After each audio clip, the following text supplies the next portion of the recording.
আসসালামু আলাইকুম। আমি শারমিন আমার নিজের জীবনের কিছু সত্য ঘটনা নিয়ে আবারও আপনাদের সামনে হাজির হলাম। আপনারা যারা আমাকে খারাপ বলেছেন বা আমাকে ছোট করেছেন সবার সামনে, তাদের কাছে আমার একটি প্রশ্ন করার ছিল যে ভাইয়ারা, আপুরা, কোনো মেয়েকে ইচ্ছে করে নিজের কাঁধে ডিভোর্সের মতো একটা কলঙ্ক নিতে পারে? একটা মেয়ে তখনই সব কিছু থেকে নিজেকে মুক্তি করতে যায় যখন সে আর জীবনের সাথে যুদ্ধ করতে পারে না। এই যে এই কতগুলো বছর আমার সাংসারিক জীবনে আমি যে কত অবহেলিত, কত লাঞ্ছনার শিকার হয়েছি, তা নিশ্চয়ই আমি আপনাদের প্রত্যেকের কাছে গিয়ে বলতে পারবো না, বা আমার পক্ষে বলা সম্ভবও না। আজ হয়তো আপনারা এক পক্ষের কথা শুনে আমাকে গালাগালি দিচ্ছেন বা আমাকে খারাপ কথা বলতেছেন, তাতে আমার কোনো অভিযোগ নেই আপনাদের প্রতি। কিন্তু একটা কথা বলতে চাই যে কেউ কখনো ইচ্ছে করে নিজের সংসার ছেড়ে চলে আসে না।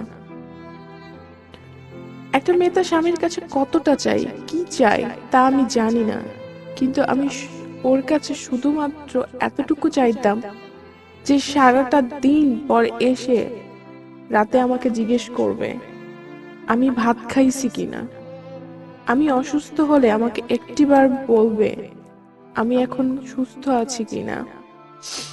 আমার চাওয়া ছিল খুব সামান্য। ও কখনো এতটুকুও কোনোদিন স্বামী হিসেবে পালন করতে পারেনি। আজ এই শিশুটাকে নিয়ে গিয়ে আমার কাছ থেকে যে ঘটনাটা সে ঘটালো, একদিন এই শিশুকে ফেলে রেখে, আমাকে ফেলে রেখে সে তৃতীয় বিয়ে করে। আর একটা কথা বলে রাখি, আমি হচ্ছি ওর দ্বিতীয় স্ত্রী। আমার আগে ওর আরো একটা বিয়ে ছিল, ডিভোর্স হওয়ার পরে আমার সাথে বিয়ে হয়। আমি যখন সন্তান সম্ভবা তখন সে আবার আমাকে রেখে তৃতীয় বিয়ে করে। এখন আপনারাই বলেন, কোনো বাবা মা কি পারতো এটা মেনে নিতে? কিন্তু আমার বাবা নিছে, আমি মেনে নিছি। আজ সে বলছে যে আমি নাকি আমার বাচ্চাকে ফেলে রেখে অন্যের হাত ধরে চলে গেছি। এটা যদি আমার করাই হইতো তাহলে এতদিন পরে কেন? চাইলে তো আমি অনেক আগেই তাকে ত্যাগ করতে পারতাম। আমি তাকে অনেক সুযোগ দিছি শোধরানোর জন্য, কিন্তু ও কখনো শোধরাবার নয়, এটা আমি বুঝে গেছি। আমি জীবনে অনেক কষ্ট পেয়েছি, কিন্তু আমার বাচ্চাকে কখনো ছাড়িনি। আজও আমার বাচ্চাকে বেড়াতে নিয়ে গিয়ে এই সব কিছু করেছে। আমার সন্তান যখন গতকাল আমার কাছে এসে আমার গলা ধরে বসে আছে, তখন আমি ওকে বললাম যে স্বামী শোনা, তুমি এসব কেন বলেছো আমার নামে বাবা? তখন আমার সন্তান আমাকে বলল যে আমাকে অ্যাকোরিয়াম আর 4টা মাছ কিনে দিয়ে আব্বু বলছে এসব কিছু বলতে। আসলে স্বামী তো এখন অনেক ছোট, তাই হয়তো ওর মুখে কথাগুলো শুনে আপনারাও বিশ্বাস করতে বাধ্য হয়েছেন। এই স্বামী যখন দুনিয়াতে আসে তখন ওর বাবা তার স্ত্রীকে নিয়ে ব্যস্ত। মাসের পর মাস ওই ছোট্ট স্বামীকে নিয়ে আমি আমার বাবার বাসায় পড়ে থাকতাম। একটা বারের জন্য খোঁজ নেওয়ার প্রয়োজন মনে করেনি সে। আমার বাবা মা না থাকলে হয়তো আমি স্বামী এতদিন পৃথিবীতে কেউই থাকতাম না। ও ছোটবেলা থেকে আমার বাবা মার কাছেই মানুষ। স্বামী আজও আমার মার বুকের উপরে ঘুমায়। আমি আমার বাবা মার একমাত্র সন্তান। তারপরও তারা চোখের সামনে আমার কষ্ট দেখেছে, আমার দুঃখ দেখেছে।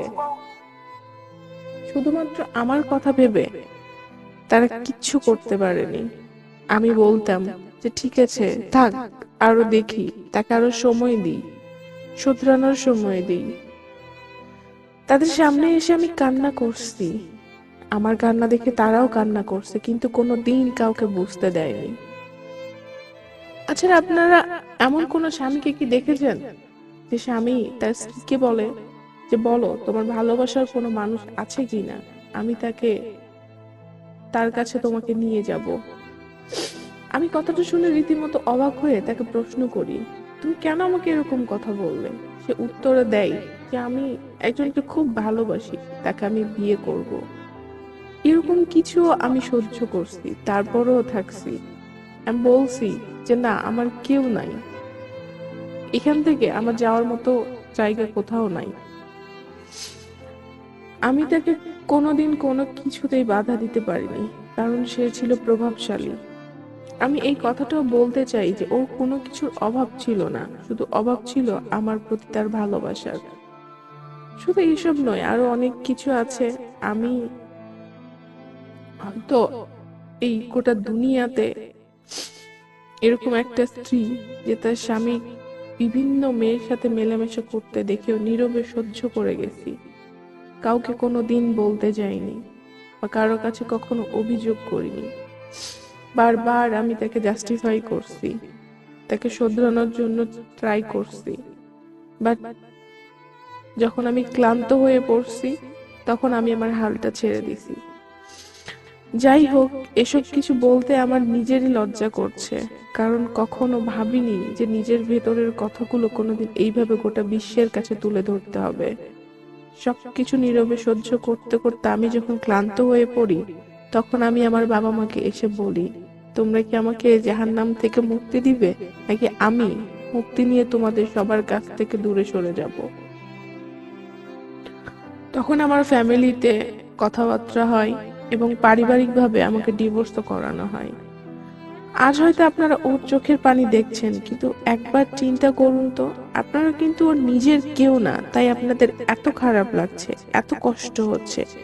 আর আমি যে এই এতগুলো বছর চোখের পানি ফেলেছি, এটা আমার বাবা মা কি করে সহ্য করেছে? একটু চিন্তা করে দেখেন। আমি তো আমার বাবা মার একটি মাত্র সন্তান, কোনো দিন কোনো কিছুর অভাব আমাকে পাইতে দেয় নাই, কিন্তু ওর কাছে যাওয়ার পরে আমি যতটা লাঞ্ছিত, যতটা অবহেলিত হয়েছি, এটা আমি বলে শেষ করতে পারবো না। আরো এমন কষ্টের কথা অনেক আছে যা আপনাদের বলতে আমার খারাপ লাগছে। যাই হোক, একটা সময় আমি আল্লাহর কাছে চাইতাম, জীবনের প্রতি যখন আমার আশা চলে গেছিল, আমি আল্লাহ তাআলাকে বলতাম যে আল্লাহ, আমার জীবনে এমন কাউকে দাও যেন আমাকে একটু ভালোবাসে, আমার চোখের পানি না, সে যেন আমার মুখের হাসি দেখতে চায়, আমার কষ্ট না, সে যেন সুখ দেয়। আমি আর পারতেছি না আল্লাহ, তুমি সত্যি সত্যি আমার জীবনে এমন একটা মানুষকে দাও যে আমাকে একটু ভালোবেসে আমার চোখের পানি মুছে দিবে। আর আজ হয়তো সেই আল্লাহর নিয়ামত হিসেবে আমি ফয়সালের মতো একজন মানুষকে আমার জীবনে পেয়েছি, যে কিনা সব কিছু জেনে আমার পাশে এসে দাঁড়িয়েছে।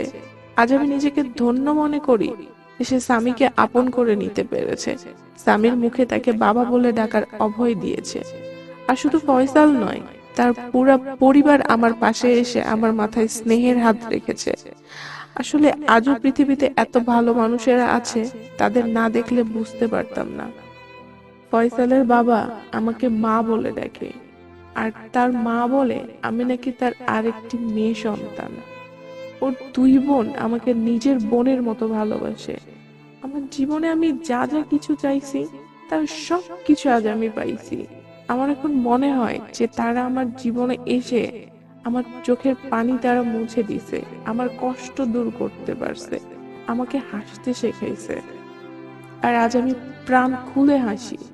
সত্যিই আমি আল্লাহর রহমতে সত্যিই আজ আমি প্রাণ খুলে হাসতে পারি। আর ফয়সালের সম্পর্কে আপনাদের তেমন কিছুই বলতে চাই না, কেননা সেটা আমার বলা ঠিকও হবে না। এটা একান্তই আমার ফ্যামিলির একটা ম্যাটার, যা সবার সঙ্গে শেয়ার করা আমি মনে করতেছি না যে শেয়ার করা উচিত। আপনাদের মধ্যে অনেকেই ওকে নিয়ে অনেক বাজে মন্তব্য করেছেন, বলেছেন যে তার চেহারা দেখে, বডি দেখে নাকি আমি আমার সন্তানকে ফেলে রেখে তার হাত ধরে চলে গেছি। তাদের উদ্দেশ্যে শুধু একটা কথা বলতে চাই যে সোহেলের চেহারাও ভালো, আরো অনেক টাকার মালিকও ছিল, তাহলে কেন আমি তাকে ছেড়ে চলে আসতে বাধ্য হয়েছি? যারা বিবেকবান ব্যক্তি তারা নিশ্চয়ই বুঝতে পারবেন আশা করি। এখন R97 এর প্রতি আমার একটাই অনুরোধ, যারা এই মিথ্যা তথ্য চালিয়ে আমাকে সবার চোখে খারাপ করেছে তাদেরকে আপনি ছাড়বেন না। যে বা যারা ভুল তথ্য দিয়ে আপনাদের সত্যের পথে অগ্রসর হবার বাধা তৈরি করলো, প্লিজ আপনারা তাদের মুখোশ খুলে দিন। আর সব শেষে আমি একটা কথা বলতে চাই যে এই বিপদে R97 যদি আমাকে কিছু বলার সুযোগ না দিত, তাহলে হয়তো কোনোদিন আমি এই সত্যটা তুলে ধরতে পারতাম না আপনাদের সামনে। তারা আমার পাশে এসে দাঁড়িয়েছে, আমার কথা শুনেছে, আমাকে কথা বলার সুযোগ দিয়েছে, এজন্য আমি R97 এর প্রতি চিরকৃতজ্ঞ। তবে আবারও আমি ক্ষমা চাইছি R97 কাছে, তাদেরকে আমি সাময়িকভাবে ভুল বুঝেছিলাম। এই জন্য জীবনের অনেক কথাই শেয়ার করলাম আজ আপনাদের কাছে, যদিও এটা করা ঠিক না, কিন্তু বাধ্য হয়ে কোনো পথ খুঁজে না পেয়ে সবকিছু আপনাদের বললাম। কোনো ভুল যদি আপনারা আমার কথার মাঝে পান তাহলে আমাকে ছোট বোন মনে করে ক্ষমা করে দিবেন। আর আমার বিশেষ কিছুই বলার নাই। আবারও R97 কে ধন্যবাদ জানিয়ে আপনাদের কাছ থেকে বিদায় নিচ্ছি। সবাই ভালো থাকবেন আর আমার জন্য দোয়া করবেন।